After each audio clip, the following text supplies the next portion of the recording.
Noite! É uma honra enorme começar esse webinar com uma pessoa tão querida, com várias pessoas tão queridas aqui, especialmente com o Eduardo Freire. E quero saudar aqui, mandar um grande beijo para o Edu, para o Sobral, para a Natália, Matheus, a galera toda do PMI que permitiu que esse webinar acontecesse. Obrigado, uma boa noite para vocês. Boa noite para os nossos filiados, para o pessoal que quer se filiar, para o pessoal que está conhecendo agora, para a turma que veio aqui conhecer um pouquinho mais sobre o capítulo, sobre mais o que a gente promove aqui no capítulo, e sobre o Edu, que é um grande patrocinador nosso e pessoalmente um grande amigo. E boa noite, Edu. Como é que você tá, cara? Boa noite, pessoal. Tudo bom? Cara, eu tô aqui nessa loucura me adaptando nesse modelo. Que a gente já trabalhava geograficamente separado, né? Mas todo mundo sem escritório e home office, né? Pra mim tá uma maluca. Tava todo mundo aqui na sala. Eu fiz uma. Botei menina e tudo dentro do quarto agora. E vim aqui pra sala para poder fazer, né? Eu brinco que a gente dá agora no primeiro modelo real, de fato, de fazer transformação. Começando por a gente, né? É verdade, começando pela gente. Nossa querida presidente Natália, boa noite. Boa noite, Gino. Agora sim. Boa noite, pessoal. Boa noite, Edu. Tudo bem? Tudo bom, Nath? Nosso querido diretor, Francisco Sobral. Ô, Nath, desculpa, tá com um delay na sua voz, pensei que você tinha parado. Perdão, pode continuar. Não, só de ficar muito feliz de o Edu ter aceito o nosso convite, estar aqui com a gente. Acho que é um momento importante da gente divulgar um pouco de conhecimento válido, eu acho, porque é tanta coisa sendo distribuída aí que para as pessoas filtrarem também tá muito difícil, né? Obrigada, Edu, pela sua contribuição. Esses dias eu assisti uma live sua. Foi muito legal, contando um pouco da sua história. Acho isso muito bacana mesmo, viu? E agradeço aí ao Gino, ao Sobral, ao Matheus, está trabalhando pra caramba aí. Acho que nunca trabalhou tanto comunicação como nesses últimos dias. Mas vou deixar aí para vocês, que são os caras que entendem, né? Eu sou só um pauzinho. Eu só mando. Até parece. Meus queridos parceiros de batalha, meus queridos amigos de guerra, Francisco Sobral e Matheus, boa noite. Boa noite, boa noite. Eu sou o terceiro careca que ia integrar o grupo. Eu acho que os carecas estão tendo uma vantagem. Eu acho que os carecas estão tendo uma vantagem tremenda agora, porque é só passar uma máquina sem precisar ir ao barbeiro e tudo se resolve. Então, estou muito feliz por estar aqui hoje. Agradeço aí a presença do Edu, que é um cara que eu me amarro e não vejo há um certo tempo. Estava com saudade dele.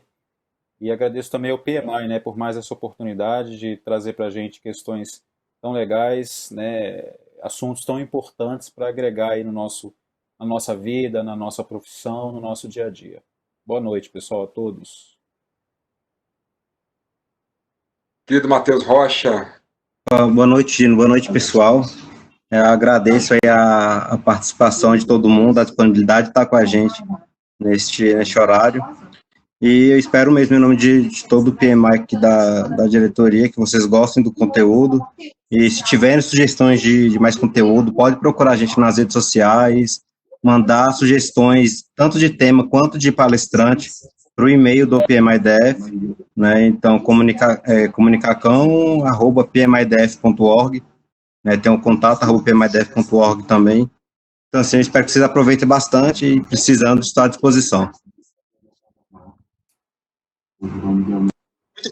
Muito bom. Eu vou começar esse webinar com vocês. Sobral vai ficar aí para encerrar esse webinar e vamos ouvir um cara que... Eu lembro quando eu conheci o Eduardo Freire, eu sempre conto essa história, mas como sempre gente nova, a história é sempre nova também. Quando eu estava na Caixa, e aí vieram me apresentar uma proposta de treinamento, falaram, Gino, o pessoal fica falando de design thinking, parece que é uma coisa tão longe de gerenciamento de projetos. Olha essa proposta aqui, tem um camarada que inventou um negócio chamado Project Thinking. Olha isso aqui. Aí eu olhei aquilo e falei, rapaz, é disso que a gente precisa, bora contratar isso aqui. Mas estava uma dureza, não tinha dinheiro para fazer nada lá, copinho plástico, a gente estava usando dos dois lados também. Aí apertamos, conseguimos contratar o Edu. E foi assim, além de trazer uma visão de gerenciamento de projetos que a gente não conhecia, tirar o gosto de chuchu do gerenciamento de projetos, né? Porque a gente mordia gerenciamento de projetos e tinha sempre o mesmo gosto. Eu costumo falar que tem gosto de Subway. Eu como Subway, mas eu digo que o Subway, você pode mudar. Para mim, se eu pedir o recheio de frango, de carne ou de pepperoni, a primeira mordida parece que é sempre o mesmo sanduíche. Eu como Subway, mas para mim é tudo o mesmo gosto, sabe? E chuchu é a mesma coisa. E você mordia o gerenciamento de projetos, ele vinha sempre com o mesmo gosto, em todos os livros, em todos os métodos, em todos os frameworks. E quando eu conheci a abordagem do Project Thinking, tinha um gosto diferente.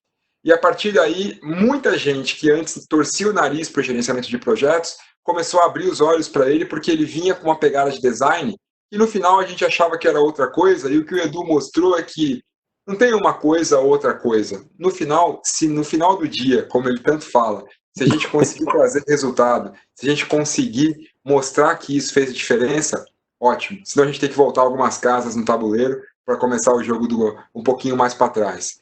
Edu, nessa tua jornada de 2015, quando a gente se conheceu para cá, o que eu mais tenho ouvido você falar é sobre resultado, sobre como o gerenciamento de projetos pode ser percebido por startups, por empresas que estão começando, não necessariamente startups, mas empresas que estão começando, ou empresas consolidadas, como era o caso da Caixa, quando a gente trabalhava, que tinha 150 anos de história e estava lá patinando com o gerenciamento de projetos.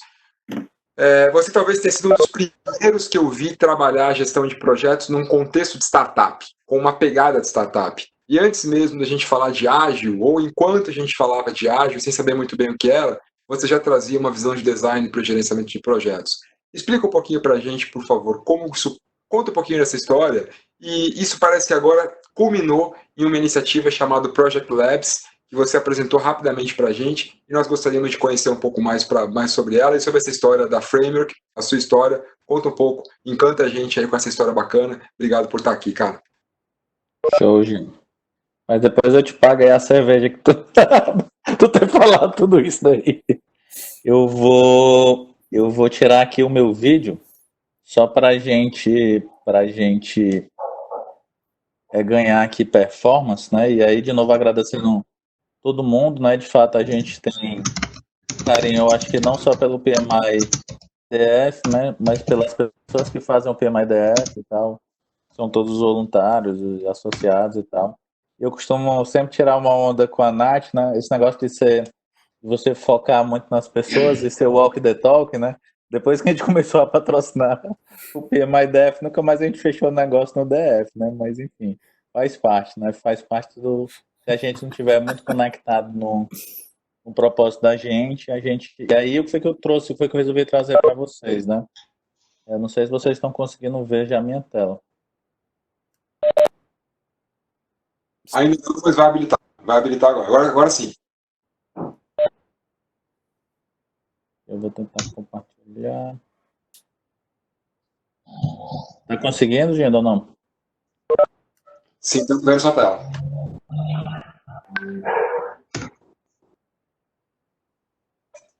Legal, legal. Agora saiu. Ah, tava aparecendo? Aparecendo o seu nome, agora apareceu. Apareceu uma PPT? Apareceu o PPT. Show. Então vamos lá, né? Como eu costumo dar lá, né? Para quem não me conhece, a Nath viu aí, meu nome é Eduardo Freire, né? Sou um empreendedor sem palco, né? Começou essa empresa com menos de 215 mil reais, meu nome no SPC e Serasa. E aí, de fato, a gente começou numa crise, né? E ali era 2013. A crise era mais para mim mesmo, né? Então, naquela situação eu estava saindo de uma sociedade, de uma empresa que a gente trabalhava basicamente a desenvolvimento de PMOs e principalmente com sistema de informação, o Microsoft APM, né? E aí, por situações que não vêm ao caso, eu acabei saindo dessa empresa, a qual eu fundei, né? Mas foi a lá Steve Jobs, ou seja, cara, tchau, sai que a empresa agora é nossa.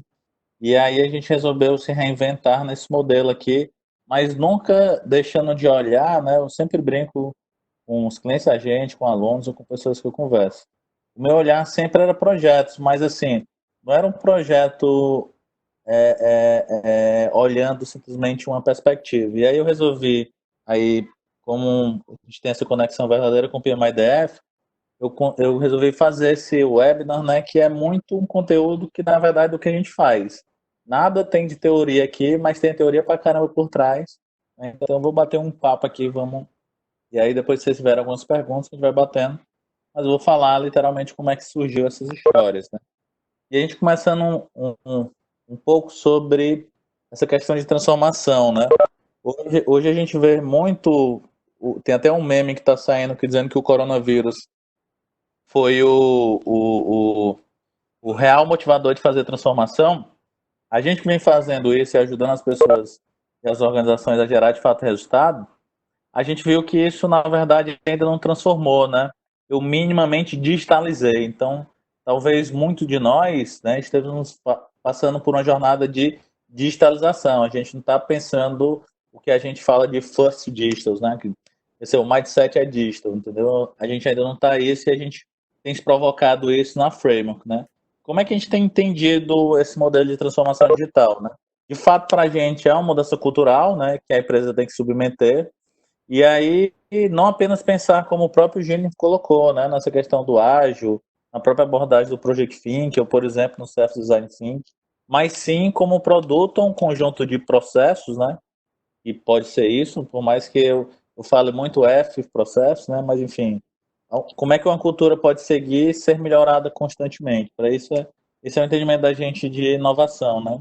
E aí, quando a gente está falando, agilidade é base do que isso, mas a gente não está falando de métodos ágeis, né? Eu estou até colocando aqui entre aspas, né? A gente está falando de dois pontos aqui. Eu ter competitividade, ou seja, eu conseguir ser enxuto bastante, conseguir entregar resultado bastante, para que de fato eu consiga crescer, né? Isso a gente está falando de business, né? E tem um conceito muito bacana de inovação aberta, né? Onde a gente consegue, de repente, desenvolver produtos e processos inovadores, né? Com menor tempo e custo. Isso é um fato, né? Existem aí alguns relatos, alguns eu não posso divulgar, mas a gente pode bater um papo aí na sequência, certo? E aí, qual o entendimento da gente de inovação, né? Não é inventar nada novo, né? É, de fato, como o Gino bem colocou, melhorar os resultados, né? Mas tentar melhorar esses resultados de forma original, né? E tentando criar uma experiência inusitada. Não quer dizer que a gente vai criar uma mega experiência, mas quer dizer, geralmente, né? O Gino foi um relato de um cliente da gente, né? Ele não estava esperando uma possibilidade de resultado que a gente acabou conseguindo atingir, né? E aí a gente só conseguiu atingir porque a gente foi fazer isso juntos, né? E aí, como é que a gente tem olhado esse ecossistema de inovação, né? Não sei o que as senhoras e os senhores aqui que estão me ouvindo, as senhoritas e os rapazes, né? Mas aqui é basicamente, elementarmente, alguns atores aí de um ecossistema de inovação que está bombando no Brasil há muito tempo e no mundo mais ainda, né? Então, eu posso ter comunidade, startup, instituição de ensino, Habitat, né? Que aí vem aceleradoras, coworkers, enfim, uma série de coisas. Rede de mentores, né, instituição de apoio, instituição de fomento, instituição de pesquisa, governo, prestador de serviços, grandes empresas e investidores anjos. Esse é mais ou menos o entendimento na framework do que são esses atores de inovação, né? E aí, falando um pouco sobre, por exemplo, um possível mapa do ecossistema, aqui tem exemplos, né, aí só logos, etc., de possíveis atores, né, quando a gente está falando de investidores globais, de investidores anjos, de aceleradoras, né, de investidores locais de venture capital, de corporates, né, como por exemplo a BMG Tech, está investindo muito forte nesse segmento, né, entidades públicas, né, tem o FINEP, tem o Startup Brasil, o Sebrae, enfim, outras estruturas de network, de cowork, mídia, enfim, tem uma série de situações aí nesse ecossistema brasileiro de startups, né. E aí, só dando um conceito bem básico sobre o que é startup, é só uma leitura nossa, né? Startup, na verdade, não tem algo escrito muito na pedra do que é, né? Mas startup para a gente é uma empresa emergente que tem como objetivo desenvolver e aprimorar um possível modelo de negócio e, preferencialmente, ele é escalável e repetitível, né? E que, normalmente, ele é de base tecnológica. É importante dizer que, necessariamente, a startup terá algo extremamente escalável rápido, né? Ela não tem o que o pessoal lá da Singularity Universe está chamando de exponencialidades, né? E normalmente é de base tecnológica, né? Porque na verdade o que é que a gente acredita? É que qualquer empresa, né? Seja a Framework, ou seja qualquer outra empresa, ela tem que estar um olhar de tecnologia, né? Para isso. Então, e aí, beleza. O que que a gente tem, o que que tem acontecido nos dias de hoje, né? Com relação ao nosso segmento de projeto, né? Por exemplo, cara, todo mundo atrás de certificação Scrum, eu uso Scrum na empresa, em todo lugar que a gente chega, e aí vai além da TI, massa, não sei o quê, mas o que é que eu ainda tenho visto? Esse segundo slide aí, se alguém já assistiu algum conteúdo meu, ele é meio que padrão, eu sempre brincar, né? Eu gosto sempre de lembrar, eu tenho duas filhas, né? Eu gosto sempre de lembrar dos trolls, né? Às vezes eu fico olhando a galera, vou chamar, botei entre aspas agilistas, né? Que são a galera colorida, bacanuda, papapá, não sei o quê, e os tradicionais como algo sisudo, triste, né? E aí na história dos trolls, né? Literalmente o- os Bergmans, que são aí, vamos chamar os concorrentes aí dos trolls, né? Eles, para serem felizes ou para entregar resultados, eles comem um troll, né? E aí o que a gente está vendo nesse mercado é isso. Às vezes, hoje menos, né? Mas como o Gino falou, essa abordagem do Project Think, por exemplo, tem 7 anos, né? Do Project Labs tem 4 anos. A gente deixou de discutir isso e, na verdade, a gente nunca discutiu um pouco isso, porque ficava mais ou menos desse exemplo, né? Quando a gente ia no final do dia, eu posso ser colorido, mas se eu não entregar resultado, eu vou ficar com a carinha dessa troll, né? Ou então com a carinha desse bag, mesmo eu sendo um cara sisudo. Isso não tem nada a ver com eu trabalhar em inovação ou não, né? E aí eu tenho aprendido muito isso pesquisando e fazendo. E aí, beleza, Du. E essa questão do ágil, né? Aí eu sempre tenho batido na tecla, dei até uma palestra aí no congresso do PMI, né? Sobre essa questão do transformação digital ou mental que a gente está participando, né? Era o que a gente está vivendo, né? E sem a gente pensar, como é que a gente escala o ágil, né? Escalar qualquer coisa, pessoal, quando a gente está falando de gestão, quando a gente está falando de negócio, assim, não é fácil. E aí, às vezes, a gente confunde escalar com simplesmente repetir as coisas, né? A gente tem que perguntar assim, por que eu tenho que escalar aquilo? Faz sentido eu escalar, né? E aí, assim, como é que vocês fariam, né? Depois eu quero até tentar, de repente, ouvir vocês aí. O Matheus aí me ajuda nos comentários aí pra gente cobrar. E eu fico brincando, cara, quando eu lembro de escalar, eu lembro do Homem-Aranha, né, cara? É alguém que escalava e tal, mas é alguém que não existe, certo? Então fica aí a primeira provocação, né? Segunda questão, como é que o PMO atua nesse cenário? Aí eu estou falando de cenário de inovação. E se a gente trouxer para o cenário de hoje, é crise, né? Então, assim, nesse crise, isso fica meu essa questão de tentar criar, porque a dificuldade que a gente tem, e aí a gente pode ser uma pequena empresa, né? Pode ser uma Smart Consult como a Framework, pode ser uma grande corporação. A maior dificuldade da gente é olhar no final do túnel, né? A gente tentar ver essa luz. Se a gente consegue ver essa luz, a gente tem que entender como é que a gente consegue entregar esses objetivos, né? E, obviamente, a gente só sai isso com um ambiente de ideação, né? Com um ambiente onde eu possa propor ideias, né? E aí, o que é que a gente tem visto, né? Como terceiro pilar? Essa inovação e essa questão do Project Labs. E aí, vocês, por exemplo, né? Eu acho que o Sobral é até um dos líderes lá junto com o Gino, o Américo lá, que é um cara que eu gosto pra caramba e admiro, e eu brinco com ele que ele é o cara que me colocou nessa área de gestão de projetos, né? Porque lá em 2007, não, 2007, tô ficando velho. Ele foi meu professor lá da GV e tal, e ele fez uma abordagem super legal, né? Do PMO Velho Ring, como é que a gente entende o valor que o PMO possa dar e tal. E o meu brother aí, o Fábio Cruz, fez essa questão do Project, ou do PMO ágil, né? Então são abordagens, né, que estão aí, estão dando os resultados, mas será se é isso ainda, entendeu? Será se de fato um ressignificado de algo que talvez não estaria dando resultado? Então fica só a provocação, entendeu? E aí por que eu fico a reflexão? Primeiro ponto, né? O que a gente precisa pensar de importante, né? Hoje, qualquer um de nós, né, como pessoa jurídica ou física, a gente precisa ter mentalidade de startup, a gente precisa ter agilidade, né, e não necessariamente usar métodos ágeis, né? E a gente precisa de uma tomada de decisão descentralizada. Por quê? E quando a gente está falando de mudar cultura e mindset, né, a gente está falando de repente de errar novos erros, de resolver problemas rapidamente, de ser um embaixador ou embaixatriz da cultura, né, de experiência do cliente. vocês, independente de o Gino, por exemplo, né, pegando na personificação da Caixa, né, ele era o na personificação da Caixa, né, ele era o embaixador da cultura porque, cara, se fosse um carinha que a gente estava almoçando, que abordou e estava com um problema na Caixa, até um grande executivo de um grande banco, que era cliente da Caixa, e ele atendia da mesma forma, né, então aquilo a gente tem que internalizar, né, então, e principalmente como é que a gente escala isso, né? A gente poder dar ideias e poder questionar a autoridade. E aí o que eu vejo que tem acontecido, né? Aqui é uma pesquisa, se vocês quiserem pesquisar aqui, eu vejo o mercado montando as chamadas squads, né? Para resolver de repente alguma abordagem. E aí eles dizem que usam design thinking, né? Tá aqui, vai lá para uma jornada do divergir para convergir, para tentar desenvolver produtos e serviços inovadores e escalar, né? E isso ser um sistema de mudança, né? Mas o que eu tenho visto no mundo real? Isso cai na dificuldade o quê? Dos nossos silos, né? Conforme os nossos modelos de gestão clássica, né? Eu queria agora que a gente começasse a usar a gestão clássica.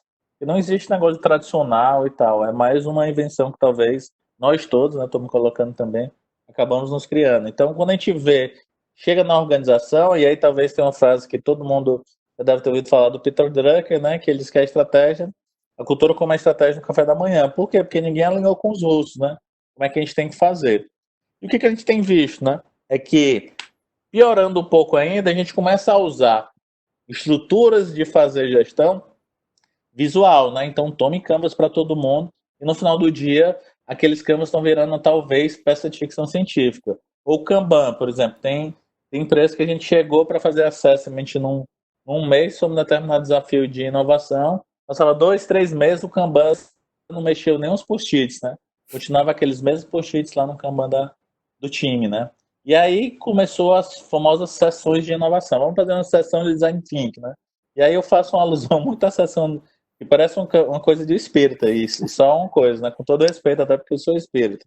Mas assim, não tem essa questão da gente tentar criar um modelo para naquela situação eu ter um momento de criatividade, né? Porque talvez às vezes, quando não dá certo, né? Os clientes geralmente ficam com raiva e aí mandam exorcizar a gente, diz que os métodos não funcionam, né? Não funcionam porque as pessoas não querem, certo?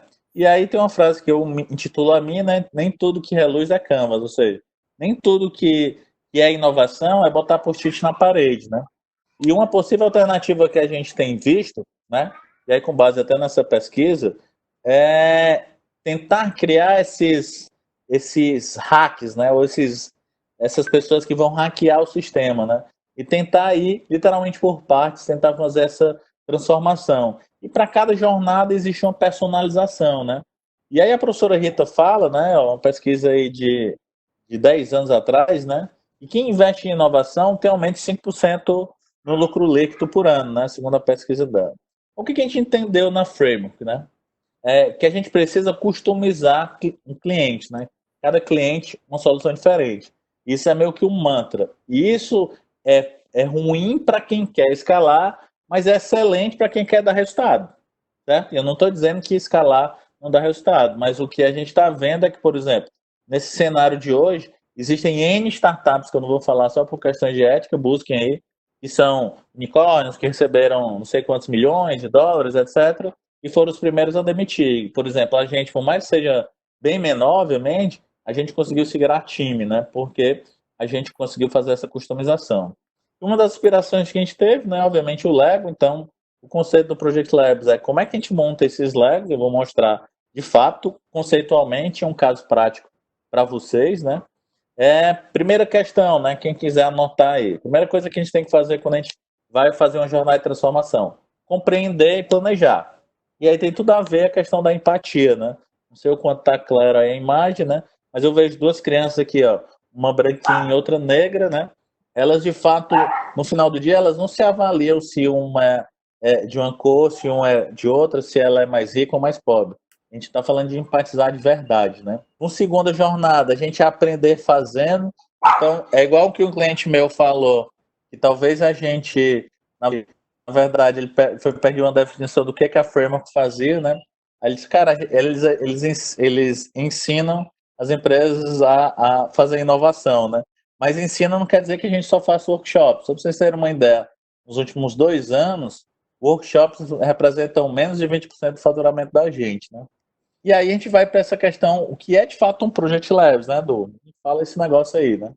Quando a gente está transformando gestão, né, principalmente nesses modelos chamados, como lá o pessoal do Exército Americano chamou de VUCA, e depois a Singularity lá, né, conseguiu dar uma visibilidade maior sobre esses conceitos, né?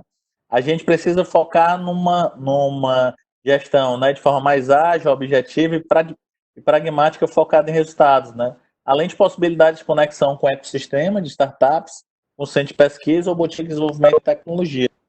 Pesquisa e desenvolvimento de tecnologia, né? Então, como é que funciona o Project Labs, geralmente, né? Aqui é uma estrutura mínima, né? Geralmente a gente tem um lab, quem é de TI ou não, é como se um Project Lab ele fosse o hardware com software. A Framework tem o software, né? O hardware, geralmente, se os clientes querem ter infraestruturas físicas. Então, no lab a gente divide, geralmente, time interno com o time da Framework. Aí eu tenho uma série de investidores anjos para isso, né? A gente hoje tem uma rede de startups na Framework, mas também a gente faz parte do time dos parceiros de transformação digital da ACAT, né, que é a Associação Catarinense de Tecnologia, que hoje é o principal hub de startups do Brasil, né? A gente está próximo a fundos de venture capital, né? A instituições de pesquisa e desenvolvimento e, obviamente, a rede de executivos de um cliente da gente, né? Então, geralmente, essa gestão é uma gestão compartilhada, não como é uma terceirização da isso, até porque não é o modelo que a gente acredita, né? E como é que geralmente é uma estrutura, né? A gente tem um corpo técnico aqui que é misto do cliente com o da framework, né? A gente tem um time operacional que pode ser da gente, mas geralmente não é, né? Uma galera olhando o growth hack, né? Ou seja, como é que a gente usa técnicas de marketing digital, né? De tecnologia, né? Para a gente conseguir gerar melhores resultados com menos recursos, né? E, obviamente, a nossa rede, né? Tanto rede de equipes internas, como startups, como boutiques de software. Ou até um conceito que a gente está chamando de smart company, né? São empresas que são menores, são mais enxutas e que elas conseguem, às vezes, entregar melhores resultados do que um cliente, né? Como é que funciona isso? Isso a gente chama de um ciclo de impulsionamento, né? Onde a gente vai tentar entender essas dores dos clientes, né? Tentar trazer projetos inovadores, né? E, obviamente, fazer um hard work para tentar lapidar e transformar esse projeto em soluções reais e de negócio, né? Isso a gente perpassa com um possível modelo de operação, ó, onde a gente começa aqui fazendo um mapeamento e captação disso, depois a gente coloca num ciclo de pré-impulsionamento, que é a gente fazer alguma janela de planejamento, que pode ser um project sprint, ou pode ser um design sprint, ou um self-design sprint, ou seja, algum sprint de planejamento, né, para a gente reconstruir essa dor, e depois a gente fazer isso ciclos de 6 em 6 meses. Então, geralmente, os projetos da gente, Project Labs, eles duram entre 18 a 24 meses, né, com 3 ou 4 ciclos, né? Geralmente, o primeiro ciclo é muito de aprendizado, que a gente está focando em desenvolver um framework de gestão, né? Aí aqui eu entrei em vários detalhes, né? A gente pode fazer um application para entender, de fato, que startups ou boutique consults podem ajudar nesse cenário, né? E aí vai elaborar, implementar, e tem uma série de abordagens, né? Faz roadmap, usa o Project Think, usa o OKR, né? O OKR para isso, gestão visual, gestão ágil, enfim. A gente começa a colocar algumas coisas com isso. Geralmente no pré-impulsionamento a gente faz um assessment, né? E aí, como eu falei, usando uma das séries de ferramentas nossas ou de parceiros, ou Design Sprint, por exemplo, a gente fez essa formação lá no Google e tal, depois vai fazer uma avaliação montando um framework de gestão para isso, né? E aí vai seguir esse ciclo de impulsionamento que vai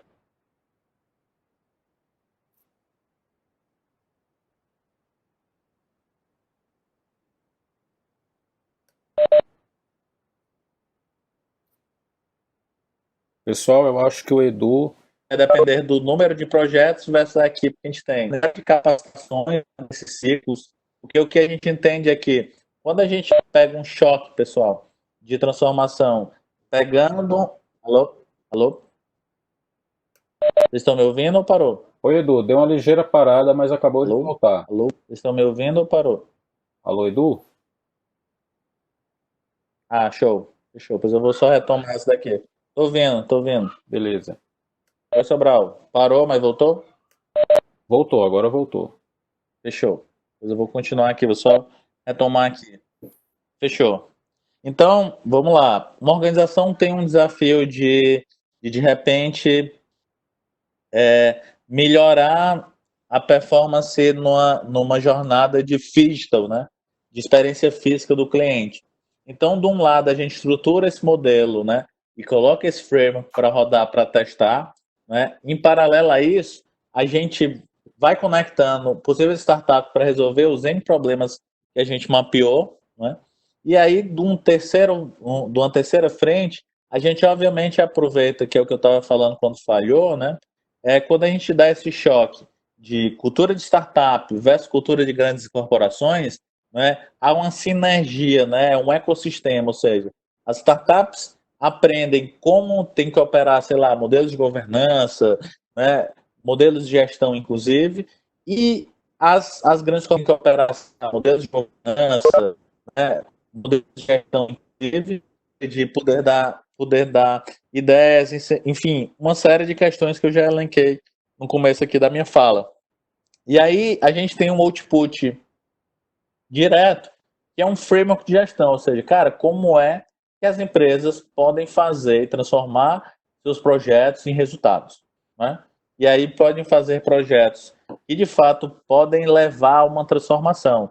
Eu sempre falo, né, e pratico, é que não adianta a gente mudar todo o negócio, não interessa se ele é um escritório de contabilidade com 120 funcionários, que fatura 12 milhões, falando de clientes da gente, há uma grande rede de varejo que fatura 10 bilhões, né, e tem 25 mil funcionários. Todas elas a gente vai fazendo rollouts por parte, só entregando resultado e o ciclo geralmente se pagando. Por exemplo, pessoal, um ciclo de um Project Labs de uns 2 anos, geralmente no 8º a 9º mês, a gente já tem retorno do investimento sobre todo o capital que está sendo investido na estruturação de um Project Labs, né? E aí, beleza, apresentação de resultados, né? Eu deixei aqui porque de repente depois vocês dão uma olhada, né? E aí a gente vai sempre fazendo esses ciclos de aprendizado nesses 6 meses. E aí deixa eu dar um exemplo prático que a gente conseguiu fazer, né? Tem outros aí em materialização, ou seja, está acontecendo, mas esse já é claro, a gente já entregou, né? Já pode divulgar pelo menos algumas coisas aqui, né? E de fato aconteceu. Aqui eu vou dar um exemplo de um projeto que começou em 2018, né? Que é o Nina, que foi uma Venture Builder, né? Que a gente desenvolveu para a road de investimento de um grande varejo da área de farmácia, né? Ou, na verdade, a terceira maior grupo desse segmento, onde eles queriam levar transformação, mas a gente começou a entender que até esse momento, pessoal, até meados de 2017, 2018, a gente estruturava um Project Lab muito, vamos chamar in-house, né? Muito dentro das empresas. E aí, quando esse grupo econômico nos provocou a fazer um negócio que fizesse híbrido, né? Que a gente levasse literalmente a transformação de fora para dentro nas empresas, né? E aí a gente criou o NINA, né? O NINA é um acrônimo que é o Núcleo de Inovação e Novos Negócios Aplicados, né? E a gente foi entendendo como é que isso poderia operar, né? E aí a gente criou uma missão para o NINA, né? O NINA é uma estrutura física hoje, de 800 metros quadrados, vocês vão ver lá. E ele tinha uma missão durante isso, né? Ou seja, a gente tinha um software, a gente precisava do hardware, né? Que era a estrutura física. Que era resolver problemas das pessoas por meio de inovação e novos negócios, né? E aí a gente criou algumas verticais de negócio, por exemplo, o Nina tinha empresas, né, mantenedoras, e tinham esses pilares, ó, uma era de varejo, como eu falei, tinha outra do grupo que era de supply chain, tinha outra de outro grupo econômico que focava em IoT, tinha um de fintech, inclusive eles investiram em várias fintechs, talvez até os senhoras e senhores já possam usar, e tinha uma de health tech. A gente tinha verticais aqui nesses ciclos, né? E o que a gente gerava de valor, aquilo que o Geno falou, né? A gente gerava essa questão de transformação digital, falou. A gente gerava essa questão de transformação digital, solucionando dores dessas companhias, né? Migrando para um ambiente, vamos chamar, digitalizado, né? A gente colocou essa mudança de mindset, por quê? Porque a gente botava e botou, né? Por exemplo, os executivos de uma grande corporação para dar mentorias para as startups, né? As próprias conexões com essa cultura ágil nova abordagem, ou seja, no lugar da gente passar 6 meses para tentar fazer a implementação de um software CRM, em 6 meses o CRM já estava rodando, metade das 1.000 e poucas lojas, e gente já estava correndo um aprendizado e as coisas já estavam acontecendo, né? Então é outra pegada, né? E aí, outras oportunidades de gerar novos negócios. De repente, aquele novo negócio ou aquela dor, que era uma dor de uma grande corporação, ela pode virar um intraempreendedorismo. Então, digamos que o Sobral é um executivo de uma empresa, né, que tem uma determinada dor e aquela empresa, dentro dessas jornadas lá do Project Labs, a gente, de repente, vai fomentar o Sobral a tocar aquele projeto. E o Sobral diz, cara, eu quero empreender sobre aquele determinado projeto. E aí tem N exemplos de a gente fez isso, né? Fez spin-offs, ou então a gente conectou possíveis startups que acabaram recebendo aportes desses clientes, né? E acabaram entrando num grupo econômico sem, né? Eu sempre costumo falar que existem muitas startups que a gente nunca ouviu falar, elas estão faturando alguns milhões, receberam algum investimento de alguns milhões, e ninguém ouve falar exatamente o que acontece, pessoal, muito nos bastidores, né? Isso a gente não é um negócio que está na mídia, que está na pequenas empresas, grande negócio, que está na Exame, está no mundo real, né? E aí o que a gente vê, né? Grupos de inovação se formaram nos clientes, fomenta intraempreendedorismo, que é esse exemplo que eu falei de Sobral, fomenta possíveis produtos, por exemplo, tem um cliente da gente que ele é de energia, a gente desenvolveu um projeto com eles para solucionar um problema de jurídico hibridamente com a equipe deles, a equipe de uma startup. Eles fizeram um acordo de royalties, então o produto é da startup, a grande empresa resolveu o problema dela e ainda vai ganhar dinheiro com a venda disso com a startup. Então, ecossistema, a gente não está falando de criar uma ambiência de verdade que minimamente todo mundo sai ganhando algo, não é que todo mundo vai ganhar igualmente, tá? E aí, no caso do Nino, a gente tinha um espaço que eu vou mostrar para vocês, a gente começou a fazer eventos, né? Network qualificado e tal, uma série de coisas para isso. E aqui, ó, como é que a gente faz isso na Framework, né? Por exemplo, nesse ambiente de Open Innovation, a gente tem empresas mantenedoras. Elas pagam aquela operação, né, do software e do hardware, para ter aquela infraestrutura física e acesso aos serviços, né? De outro lado, eu tenho startups, serviços spin-offs, como eu falei. Tem problemas, oportunidades, desafio, né? Onde é que a Framework tem atuado? Ó? Nessa interseção, né? Ó. Então, a gente ajuda os mantenedores, resolvendo problemas e oportunidades, desafio, conectando ou não startups. Ou ajuda as startups a resolver problemas dos mantenedores com problemas e desafio da própria startup. Porque isso tem benefício. Por mais que acho que vocês estão conseguindo ver aqui o meu cursor, né? Quem no final do dia paga a conta são essas empresas, né? Mas quem são beneficiadas também com possíveis modelos de gestão, que às vezes startup, pessoal, eles crescem num ambiente de extrema incerteza. Então, a última coisa que eles vão pensar são fatores mínimos de planejamento e de gestão, entendeu? Então, no final do dia, todo mundo, de novo, é um ecossistema, né? E aí, um ciclo de impulsionamento real, vocês viram ali um hipotético que eu falei, né? Por exemplo, como é que funcionava o do Nino, né? Eu tinha aqui parceiros de jornadas do que a gente chamou do Y2A, né? Que é tirar da ideia para a ação, né? E eu tinha mapeamento de startups feito na comunidade. E aí depois, ó, eu tinha uma série de ações até a cada ciclo de 6 meses a gente gerar esses resultados, né? E aí, por exemplo, o que é que foi o Y2A? Foi um programa de uma jornada que a gente olhou para, em 3 meses, pré-acelerar possíveis ideias de negócio, metade da comunidade, ou seja, aberto para qualquer pessoa, metade das organizações, que geralmente eram dos funcionários, né? Nunca vinha da autogestão. Geralmente vinha até do estagiário, do desenvolvedor, aquela pessoa que estava começando um negócio, né? Ou começando uma carreira, perdão. E aqui é só um exemplo da jornada, como eu disse, eu ia falar bem sem filtro, então é bem detalhado mesmo. Aqui eu tinha uma ideia e eu precisava gerar no mercado. Geralmente, que a gente via ciclos de desenvolvimento dessas questões, eles geralmente a gente vê demorando 6 ou 1 ano, né? A gente conseguia fazer essas validações via metodologia aqui. Aqui está um exemplo dessa jornada, como é que a gente fazia, né? E aí a gente tinha que criar um hardware, né? Esse hardware foi inaugurado em dezembro do ano passado, né? Todo o conceito, toda a organização, tudo como é que tá, por que a sala de reunião é aqui, por que a arena é assim, por que a sala foi todo nosso, né? Tudo a gente que deu esse know-how, no entanto que aqui tinha sala de gestão, framework Nina, certo?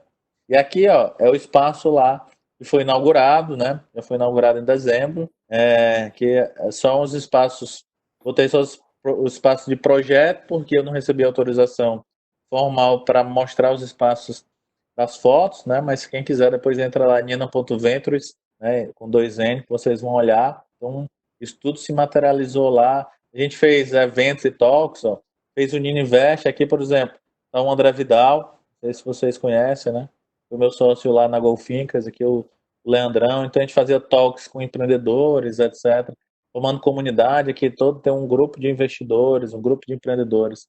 Sobre isso, o que a gente vê benefício com isso, certo, pessoal? Auxílio no processo de inovação e transformação de negócio, né? Trazer visão de mercado e de oportunidade, não adianta ficar delirando, querendo fazer a inovação que não vai para o mercado, né? Possibilidade de negócio com os outros mantenedores, nesse exemplo compartilhado, é só para colocar vocês na minha mesma página, quer dizer, provoquei vocês um pouco sobre o projeto, a gente falou um pouco de PMO, eu mostrei como era um Project Labs, e o Project Labs com foco em transformação digital, e um Project Labs com foco em Open Innovation, né? E aí é isso que a gente está falando. Prospecção de startup para parceiros de negócio, para o desenvolvimento de produto, né? E abordagens inovadoras com foco em resultado para o negócio. Ou seja, cara, e como é que a gente faz isso? Tirando do 0 para o 1, ou seja, tudo isso a jornada é projeto, pessoal. Tudo isso a jornada é projeto. A gente desapega um pouco de modelos de fazer a gestão, por isso que a gente se inspirou muito no Lego, e vai entender a construção junto com o cliente, para cada jornada. Certo? Aí aqui, só fechando aqui, ó, deixando um pouco aqui alguns clientes aqui da gente, né? Clientes que a gente fez jornadas curtas, jornadas longas, que a gente está fazendo, que a gente fez com fora, que a gente fez patrocínio e tal. Então, era basicamente o que eu queria falar para vocês. Não sei se eu falei rápido, falei muito, vocês entenderam, mas eu vou parar aqui o compartilhamento, Sobral. Beleza, Edu. Eu não sei onde que para.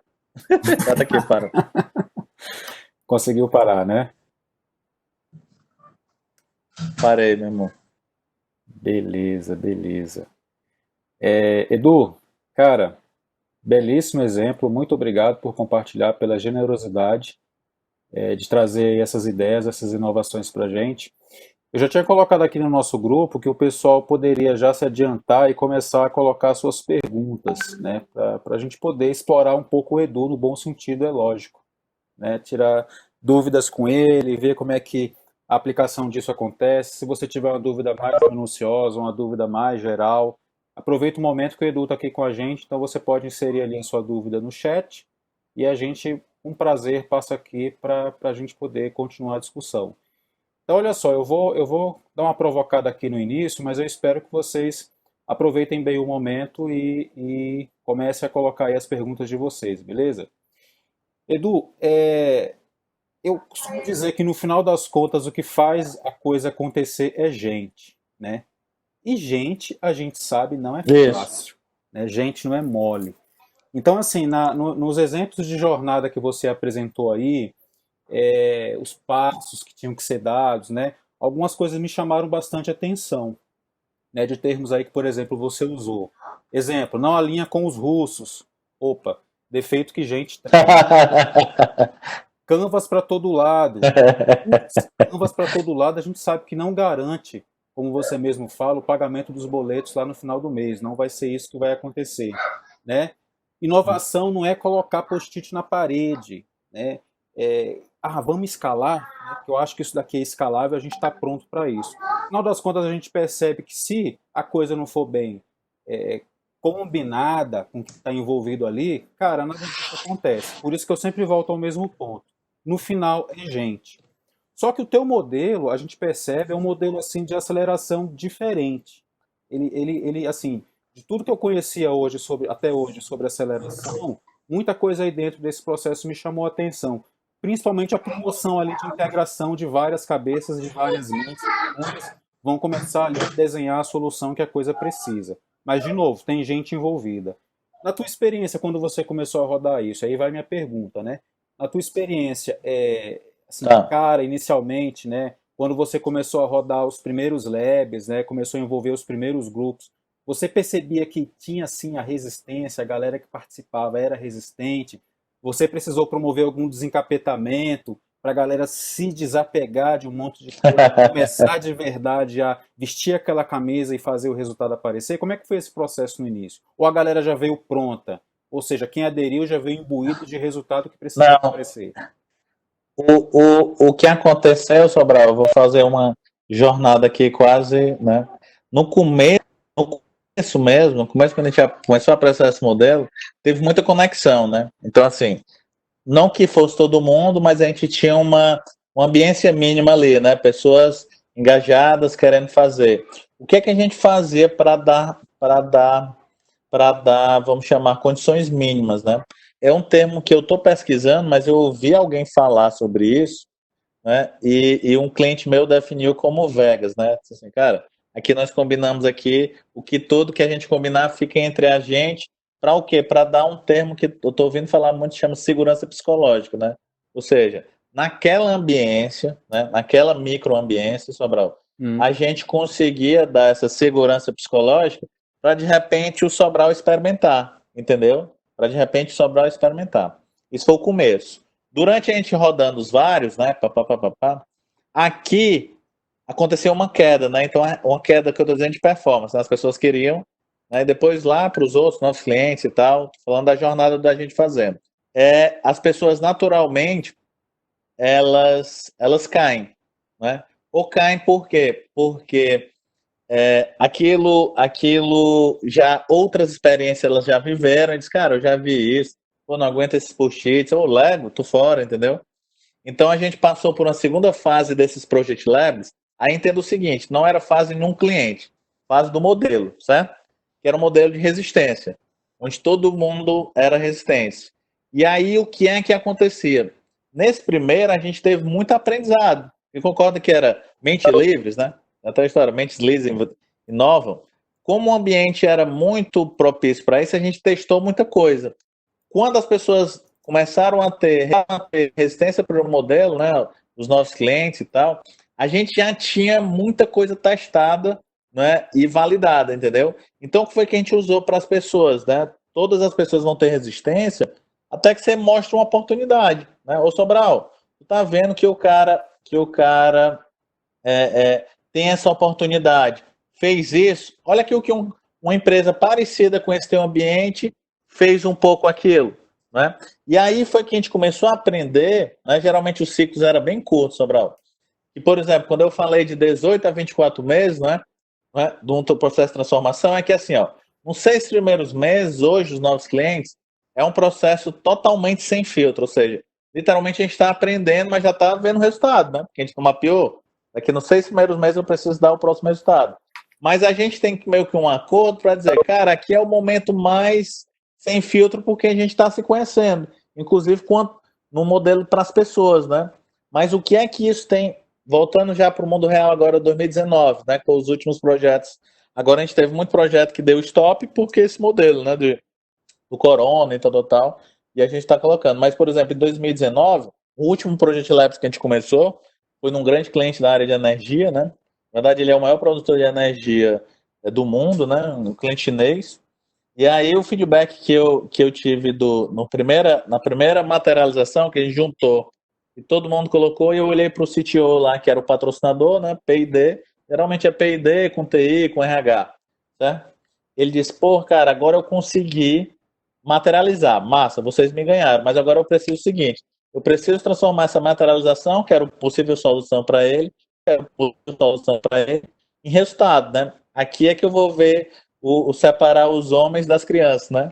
E aí a gente conseguiu, cara, geralmente uma jornada de transformação, e eu disse, não, beleza, do lado da gente você vai ter esse negócio, agora do outro lado você tem que vir com a gente. Não, já entendi, tamo junto. Mesmo eu não sabendo, que foi mais massa a frase dele, mesmo eu não sabendo o que é que eu vou fazer. Eu disse, não, mas eu tô confiando em vocês, né? Contratei vocês. E aí o que a gente viu é que geralmente esses 6 meses eles são de aprendizados. Então eu tenho um crescimento muito grande, Sobral. Nos outros 6 meses eu tenho um declínio, entendeu? Sim. Por quê? Porque as pessoas, a gente meio que brinca. Se eu tenho um framework, né? Eu vou dizer, Sobral, agora toca, nós vamos atrás de outro desafio. Aí tu, pô, mas tu não vai ajudar a gente, eu tô no teu time, não, cara. Agora tu não já sabe como fazer? Vai lá fazer, a gente tem que ir atrás de as outras histórias, que é aquela história do combinar os russos, né? E o que a gente tem percebido, Sobral, é que alguns clientes, cara, sem a gente perceber, por exemplo, esse último cliente, eu fui conversar com o RH, lá tem uma pessoa só de cultura. Lá tem ideia, eles investiram, contrataram até Stanford, IDEO, entendeu? Para fazer essa análise. E eles botavam o resultado do Digital Innovation Lab, que é o nome do Project Labs dele, né? Como um dos maiores resultados nos últimos 2 anos de transformação cultural. E a gente nem sabia disso. A gente estava olhando o quê? O número, né? O número mesmo, o resultado financeiro, que era o que tinha acordado, entendeu? No resultado financeiro, cara, a gente teve entrega de 410%, cara, de ROI, entendeu? Então, tipo assim, ó, pagou a gente, pagou o negócio, o orçamento que o cara tinha, e a gente ainda deu o save de projeto, entendeu? Mas não é mágica do método, não é mágica da coisa. É mágica o quê? De uma mistura de sempre confiança criativa, confiança produtiva, né? Não é nem confiança criativa, do cliente, né? Versus um pouco de experiência da gente, né? Eu acho que tem feito esse cenário, né? E aí, Sobral, sempre vão ter dificuldades das pessoas, cara. A gente é humano, pô, a gente tem dificuldade também, né? Toda vida que eu entro para fazer um sprint, ou toda vida que eu venho, se eu tiver muito confiante, cara, eu tô fazendo algo que não faz sentido. Eu acho que o Fred fez uma pergunta aqui, ó. Pois Dentro do fluxo de inovação, pode-se apontar alguns marcos importantes: dedicação, ideação, validação, chamada de investimento, ainda que interna, implementação. Quando você vê a integração da inovação com o gerenciamento de projeto. É só o seguinte, Fred, tu colocou aí um fluxo mais ou menos de aceleração, né? A gente está falando de impulsionamento. O ciclo de gestão de projetos é desde que o cara tem uma dor. Para a gente, assim, se sobrar um cliente da gente, cara, meu desafio é esse. Ainda está na Infraero, Sobrão? Estou no MCTIC. Pronto, tá lá no MCT. Cara, o desafio do Sobral, de repente, lá na mão dele, é como melhorar o ambiente de inovação brasileiro. Então, na área de quando o cliente chega com esse desafio, pronto, a partir desse desafio, já é projeto, né? Já é projeto. Agora a gente não vai olhar um projeto com uma linha, por quê? Porque quando a gente está olhando o que passa pelo Project Lab não são negócios, não são startups. A gente não olha o lado da startup. Eu não pego a startup, coloco no colo, vamos startup, crescer comigo. Só se fizer parte do modelo. Isso é aceleração, né? Mas isso são aceleradoras de startup. O que a gente está olhando? A gente tem que ajudar aquela startup também se ela precisar de modelo de gestão e tal, mas a gente não vai fazer uma aceleração com ela. O foco é o nosso cliente. O cliente precisa trazer resultado e uma das formas, né? Existem 5 formas, né? Eu posso fazer com cliente interno, eu posso fazer com startup, eu posso fazer com startup, eu posso fazer com P&D, né? Com instituições de P&D, né? Eu posso fazer com boutiques, consults, né? Os mais, e eu posso fazer com boutique de software. Então a gente tem esses 5 pilares. Mas o olhar da gente é que isso tudo é projeto, tá? Se vai ser um negócio, se ao final de um ciclo, sei lá, desse desenvolvimento que o Sobral está querendo. Desenvolvimento que eu estou falando não é codificação, não, é desenvolvimento, né? Pegar um e desenvolver, tirar do 0 para o 1, né? Se para o Sobral só entregou os resultados e aquilo virou um projeto, ele arquivou, ok. Mas o que a gente tem percebido, e aí só percebeu fazendo, Fred Sobral, é que às vezes aquilo pode ter uma oportunidade de negócio. De repente o Sobral olha e diz, pô, aquilo pode ajudar outros ministérios. Né? Eu vou usar o exemplo, mas só para ser didático. De repente, cara, eu vou botar esse negócio que eu vou ajudar todos os ministérios do mundo. Ok, entendeu? Isso é uma decisão que mais para o cliente, né?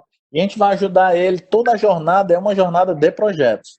Né? Não é uma jornada, não tem validação, não é jornada de aceleração. A gente inclusive a gente não olha startups que não tenham produto. Entendeu? A startup tem que ter produto. E aí a gente está olhando, se tem um produto, se uma startup for atender o Sobral e ela não validou e tal, mas de repente ela consegue entregar essa solução para o Sobral, para a gente está ok, entendeu? Ela pode nem ter validação, daqui a 6 meses ela pode ir lá e morrer, entendeu? Mas durante aqueles 6 meses ela teve faturamento, ela se relacionou, ela fez cliente, e ali é que eu chamo literalmente de um smart money, entendeu, Sobral? Uhum. Eu tenho o melhor dinheiro que eu possa ter, que é dinheiro do cliente. né? É dinheiro de cliente, entendeu? Então, só para ficar claro, certo, Fred? Então, geralmente a gente trabalha esse modelo. E a gente não se apega a um modelo de fazer gestão. Não tem PMI, não tem PMBOK, não tem nada. Tem um conjunto de valores que a gente entende como boa prática e tem os nossos legs, que estão tudo isso, né? Então, para cada jornada dessa, eu tenho uma singularizada de uma série de abordagens, entendeu? Então, não tem uma abordagem só trabalhando isso, né? Eu tenho os valores e a questão. A jornada geralmente é essa, né? Até para deixar legal como o Fred colocou, né? A gente empatiza, né? A gente idealiza e a gente materializa e elabora, né? Essas 4 etapas aqui, ó. Eu empatizo, eu idealizo, eu materializo e eu elaboro. Isso é projeto, né? O Sobel está com uma demanda, eu vou entender, empatizar, né? A gente vai tentar aqui idealizar, que é questão de criatividade e tal, vai tentar materializar isso. A gente está falando de materialização, não estou falando de MVP, de protótipo. Estou dizendo, Sobral, vamos tirar aqui o teu projeto aqui da tua cabeça e vamos tentar materializar de alguma forma. E depois vai elaborar isso como um projeto. Que aí, de novo, existem as 5 possibilidades que a gente vem fazendo. Ficou claro, Fred? Bom, Edu, eu acho que Beleza, Sobral? Respondeu sim, muito obrigado. Ficou claro. perfeito, perfeito, perfeito. Valeu, Fred. Obrigado pela pergunta, meu amigo. Edu, queria ver com você se a gente tem mais uns minutinhos aqui. A gente está se encaminhando para 1 hora de webinar e, em geral, é o tempo que a gente gasta, né, para desenvolvimento desses webinars. Eu queria saber se a gente tem mais aí uns minutinhos da sua parte para a gente dar uma explorada em alguns outros pontos, para daí a gente já se encaminhar para o encerramento. Pode ser? Pode ser, pode ser. Beleza. Meu caro... Eu tinha aula agora 8 horas, mas eu consegui trazer para as 8h30. Ah, beleza, beleza. E também eu acho que você tem que comer antes da aula, né? É importante não ir para a aula com fome. Para a gente se organizar melhor, né? Pois é. Cara, as 2 perguntas foram muito bacanas, porque assim, você Total. cadeou as 2 explicações juntando num ponto que eu tenho particularmente persistido muito, que é gente, né? E a tua primeira resposta, quando você falou ali de criar um ambiente de confiança, para mim isso fez toda a diferença naquilo que a gente vem falando sobre agilidade, né? Todo mundo chega chutando, às vezes, o balde dentro das organizações. Pô, vamos transformar o seu PMO num PMO ágil. Aí você olha pro cara assim, por acaso tu tá dizendo que o PMO é lento? Né? Então o troço já começa a meio que desandar. O troço já começa a desandar meio que daí, né? Então, assim, falta empatia, falta você analisar em que contexto que você tá, quem são aquelas pessoas, o que elas sentem. É análise de contexto. Isso. E a ideia de você colocar que o ambiente no início ele tem que ser transparente para a galera ganhar confiança, eu acho que isso fez toda a diferença. Não sei o que você acha disso, porque na hora que a gente interage com o ambiente, né, e interage num ambiente, e dentro daquele ambiente a gente percebe que não tem ali um grau de confiança forte de quem está participando, por mais que a gente perceba assim, cara, eu acho que não existe isso daqui, porque todo mundo tem um objetivo que é único, né? Que é comum a todo mundo. Então, assim, será que vai ter gente que está lutando contra isso? Não dá para afirmar que não tem. É só esse ambiente não ter muita confiança que as pessoas de fato vão ali tentar se proteger, já que não confiam, e aí a coisa desanda.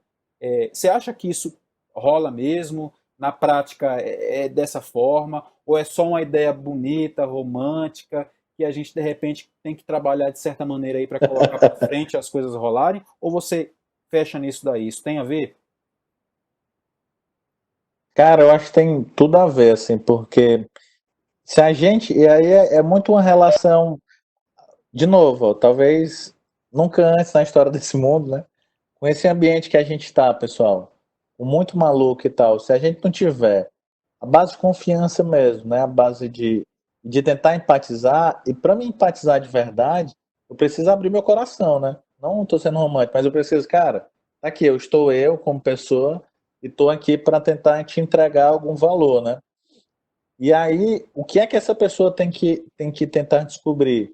Tem que tentar descobrir se de fato aquilo tudo é verdade, né? Tu me fez lembrar durante a tua pergunta aí, um exemplo de um segundo cliente aqui da gente, na primeira reunião de alinhamento, né? Fechamos o contrato e tal, vamos alinhar. E aí, eu não tinha entrado na reunião ainda, né? Tinha sido só meu time e tal. Aí quando eu fui entrar, o cara disse, não, mas venderam isso daqui, a gente não sei o que. Eu disse, não, cara, a gente percebeu que isso não te entrega valor, né? Eu fui percebendo a abertura da voz dele, tá, eram dois diretores. Eu disse, ó, a gente precisa primeiro fazer o entendimento. E ele já queria ir para ação, entendeu? Aí eu disse, porra, cara, mas como é que tu quer? Tu prefere dizer que tá usando gestão ágil ou tu prefere entregar resultado? Aí ele olhou para mim, aí disse, cara, eu prefiro gerar resultado, né? Aí beleza, naquele momento, e todo mundo ficou calado, porque disse, cara, o Edu malucou, porque o cara tá querendo o modelo de framework, tu tava dizendo que queria entregar resultado.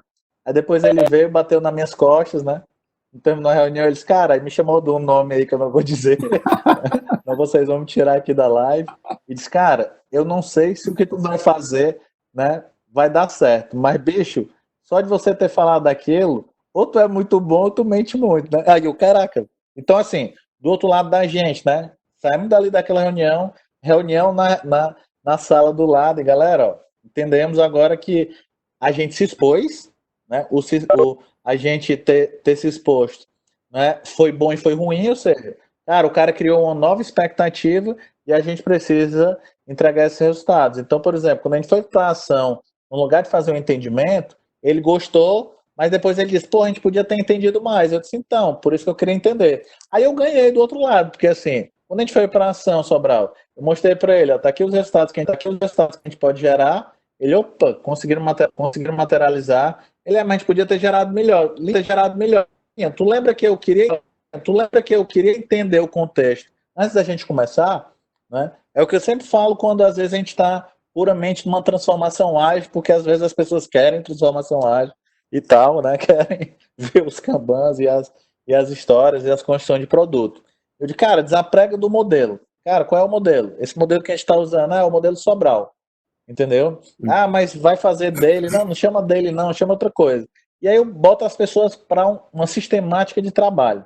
Que nessa sistemática ela tem que ter dois valores, Sobral. Ela tem que ter colaboração e cocriação, né?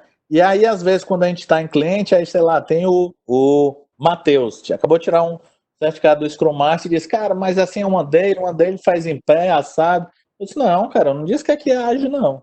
Eu disse que a gente precisa colocar. E depois a gente faz um ciclo de aprendizado, né? Minha dica de ouro é sempre, comecem um ciclo de aprendizado, mas comecem fazendo. E a gente estabelece um resultado. O que a gente quer daqui a um mês? Né? No caso desse cliente, era um cliente menor, né? Faturou uns 70 milhões, tem umas 70 pessoas, não, 70 a 80 pessoas, tem um range aí de variação, e eles trabalham no segmento de relacionamento, loyalty, né? E aí o CEO estava patrocinando, cara. Ele disse, ó, bicho, eu tô acreditando e eu não quero que tu traga modelos prontos. Eu, oi? Não quero que tu traga modelos prontos. Massa essas empresas que vocês fizeram, mas eu quero nenhum modelo. Quem tem que fazer é a gente. Eu quero que você oriente. E aí, o que aconteceu? Tinha dois produtos para sair, o primeiro foi até Fênix, que a gente chamou de Nascido da Cinza, né? Uhum. Eles conseguiram rodar em um mês, transformaram o produto, ou seja, materializaram o produto. Quando a gente veio e chamou os diretores, principalmente o de comercial, ele olhou e disse assim, onde é que eu boto isso daí na... Porque esse que o meu cliente está pedindo direto e a gente não tinha, certo? Ou seja, pros patrocinadores ali, né? Pro corpo gestor, Sobral. Eu mostrei que aquilo tinha resultado, entendeu? Aí eu disse, entende que a gente tem que fazer um modelo de gestão? Entendo. Aí eu vou para condições normais de temperatura e pressão, entendeu? Galera, fazer uma daily em pé, assim, em 5 minutos, entendeu? Todas essas questões que vocês já devem até estar um pouco cansados de ouvir. E aí eu não me atenho no método, eu atenho no hábito. Cara, é hábito, é batida, né? E foco no resultado. E pro outro lado, pro time, eu digo, galera, o que foi que vocês gostaram? Ele, cara, que massa, a gente podia estar fazendo tudo assim. Eu disse, qual era o método? Realmente, teve um dia que a gente, na daily, a gente deixou de não ter daily, a gente não fez plane, a gente não sei o quê, mas para vocês entregaram. Eu disse, pronto. Se vocês entregaram fazendo um Go Hot de qualquer jeito, imagine se a gente organizar um rolê. Aí o cara, pô, vamos organizar. Aí pronto. Aí o que eu apostei no final do dia? Nas pessoas. Mas eu botei o meu skin da game, né? Eu botei a minha pele no jogo, porque se der merda nesse negócio aí, entendeu? Mas o que diz a experiência da gente, pessoal, é que isso dá muito certo, né? A minha maior aposta é as pessoas. Por isso que ou os projetos da gente acabam cedo, cara, lascou, porque não sei o quê. Ou, por exemplo, a gente faz projeto como a gente fez no RH, que era para ter de uma grande seguradora. A gente fez 3 ciclos, nos 15 anos do programa de trainee deles, eles nunca contrataram tanta pessoa como quando a gente fez a ajuda, né? E aí o RH, a menina do RH veio falar comigo, pô, eu chorei pra caralho, entendeu? Ela disse, cara, todo mundo, 65% foram contratados e todo mundo tá empregado. O cara foi para Votorantim, o outro foi para outro, foi para outro, foi para um outro banco e tal. E um dos caras, né, eu até postei aí, quem me segue nas redes sociais, o cara postou, Edu, eu fui aprovado na empresa ABC, num outro grande banco, né, numa seguradora. Cara, e os caras perguntaram, como é que vocês fizeram isso? Eu disse, não, é porque tinha um cara lá, um sócio de uma empresa, que ele era meio doido, ele disse que tinha que entregar resultado. E aí eu entendi que era isso e estou focado nisso, né? E era para eles entregarem só projeto, ou seja, era para eles fazerem um projeto e como resolver. Os caras fizeram o projeto, fizeram o protótipo, testaram, chamaram o CEO, hackearam o RH, entendeu? Aí a menina do RH, porra, mas vocês são loucos e tal. Eu disse, não, pô, você não queria o resultado? Agora ninguém, pessoal, está sendo imoral, ninguém está sendo antiético, ninguém está sendo irresponsável, entendeu? Uhum. Mas eu tirava assim, a gente provocava eles, pessoal, no final do dia um trainee é um estagiário, cara, então vai lá e faz, entendeu? Se tô errado, tu diz, ó, não sei, não tava sabendo. E, bicho, assim, é sucesso, eu contratei um, entendeu? Teve um lá que a empresa não queria, eu disse, ó, se não quiser o Sobral, me dá que eu fico com ele aqui na frente, entendeu? E por quê? Porque a gente precisa apostar em pessoas. Dá errado, pessoal, dá errado pra caramba, né? Não tem fórmula, entendeu? Mas às vezes a gente se questiona da possibilidade disso, às vezes. Mas, por exemplo, a Flamengo está fazendo 7 anos agora, dia 9, né? Agora dia 9 daqui a 2 dias, né? E eu revendo a história, Sobral, eu me lembrei o porquê que eu comecei, né, cara? Eu comecei por quê? Porque eu estava incomodado e querendo reinventar essa parada de gestão. E aí eu descobri que, na verdade, a gente desapegou de qualquer modelo de gestão e se conectou com todos os modelos, obviamente, entendeu? Mas a gente se pegou o quê? Em trazer as pessoas para trazer resultado. A gente consegue misturar essas duas coisas, né? E literalmente não tem fórmula, porque para cada cliente são pessoas diferentes e tal. O que a gente tem sem falsa modéstia, vamos chamar vendida, é que, cara, a gente criou know-how.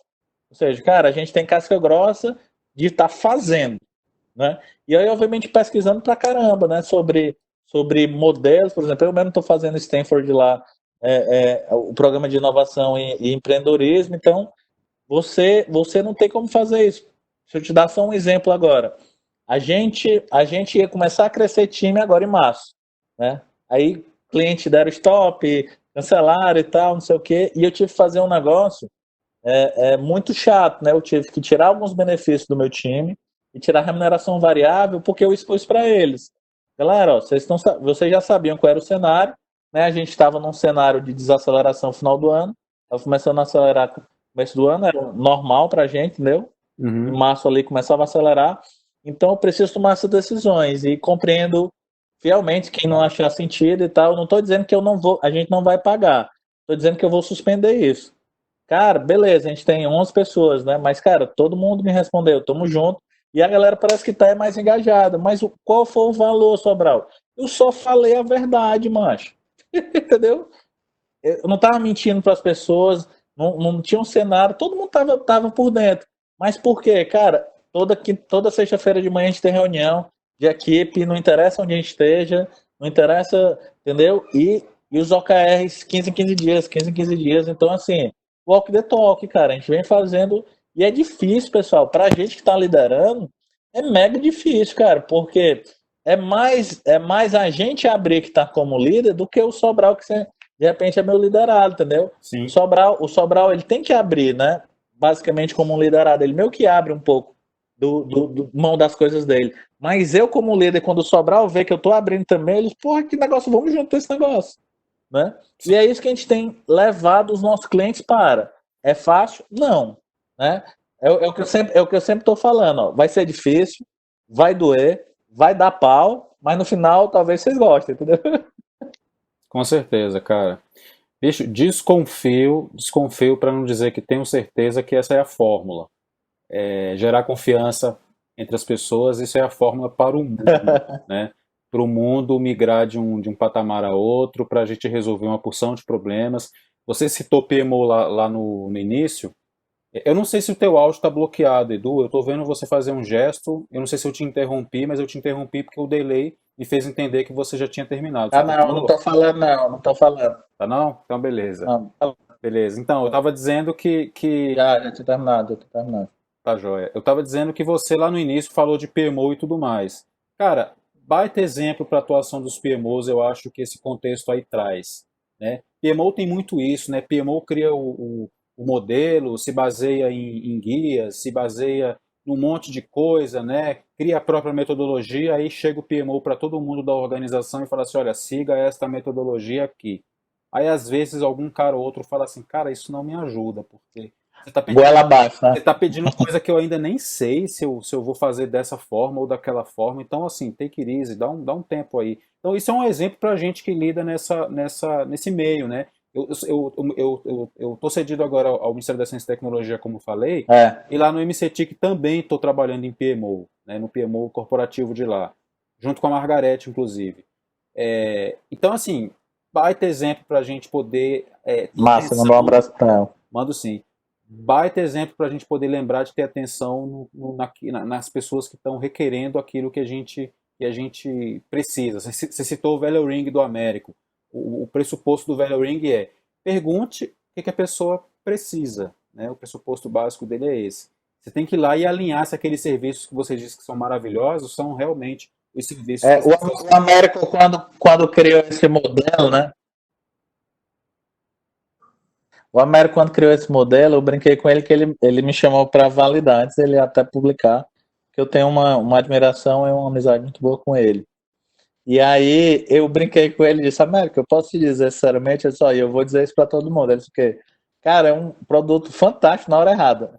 Que ele ainda vai ter resultado, né? Óbvio, porque tem PMO, mas era a provocação que eu tinha que fazer com ele, né? Ele disse, pô, Edu, eu também entendo a mesma coisa, por isso que eu acredito. Eu, não, cara, vai embora e que eu acho que tem uma geração de valor. O que acontece é que esse teu relato sobre o PMO, cara, foi minha vida, entendeu? Uhum. Quando é que eu reinventei esse modelo na minha cabeça, não o modelo? Foi quando lá em 2013, né, 2012, 2013, ele terminando o mestrado, a gente entregou um PMO de uma grande empresa, né, e com EPM e tal, e quando eu saí, e a gente estava terminando ali, terminou o resultado, massa, tudo automatizado, o cara fazia assim, fazia assado, saiu os reportes na EPM, fantástico.